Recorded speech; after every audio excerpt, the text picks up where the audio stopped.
Hello, this is Kim Sterling, Certified Financial Planner at NextGen Wealth Partners, where I partner with professional women to accelerate their financial power and grow wealth. Today's question was submitted in. Thank you so much for your questions. Keep them coming. You see here at the top where you can submit questions to info@nextgenwealthpartners.com. Today's question is my employer responsible for the investments in my 401k?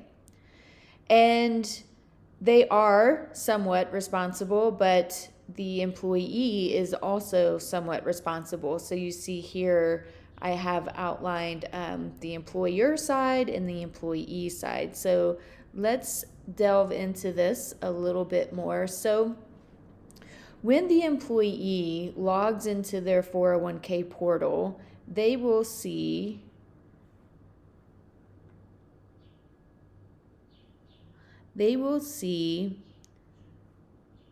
options, investment options, usually in the form of mutual funds, and they will see several. So that is one of the employer's responsibility, is they need to have at least three, because they want to make sure that you have diversification. They want to make sure you diversify. And so that's really their responsibility. They are also a fiduciary, so they have certain reports that they need to file. They have rules and regulations that they need to follow when they are sponsoring the plan. So they are the plan sponsor.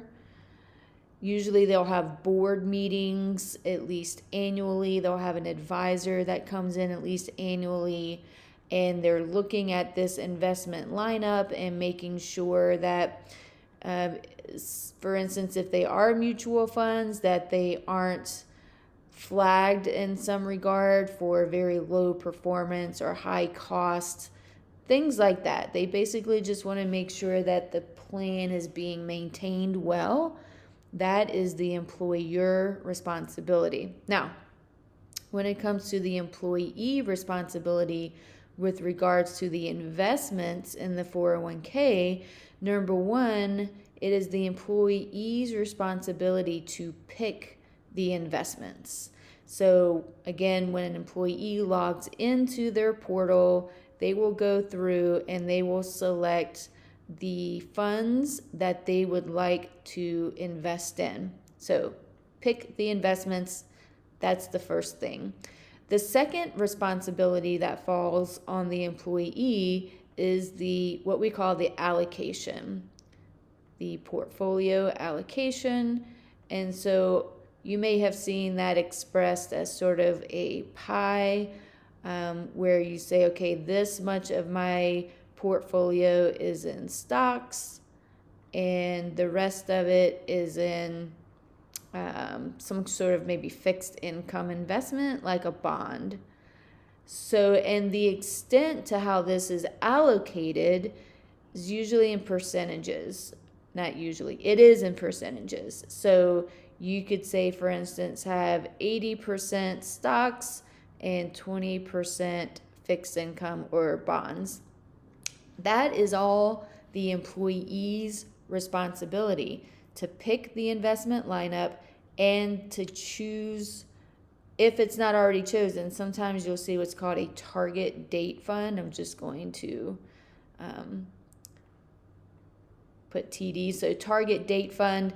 Sometimes someone will just pick like one target date fund and it's already allocated. So you don't need to necessarily separate it out. In fact, you can't. But sometimes there will be individual funds in here and you have to pick the percentage. You being the employee have to pick the percentages between stocks and fixed income. So that's the employee's responsibility. And then also choosing the contribution amount. So that's also expressed as a percentage. It could be 3%, could be 5%, whatever your income is, that gets put into this investment lineup. That too is the employee's responsibility. Now, when it comes to rebalancing, what we call rebalancing, that is also the employee's responsibility. And what do I mean by rebalancing?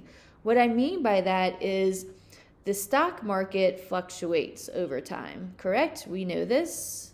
We never really know what it's going to do on any given day.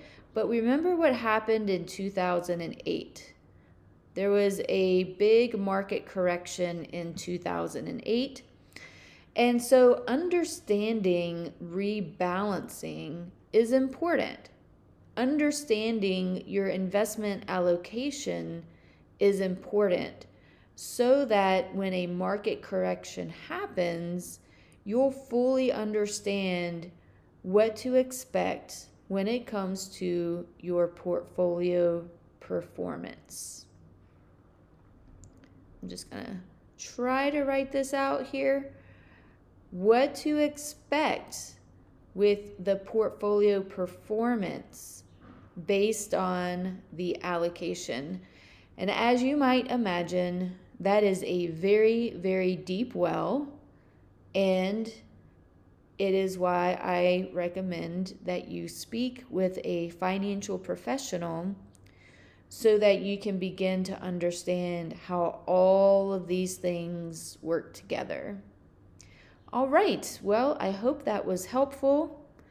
Again, I really enjoy the questions. Keep them coming. I will continue to do videos like this. In the meantime, definitely like, follow, and subscribe. You can find me at Kim Next Gen Advisor on Facebook, LinkedIn, and YouTube. Thank you.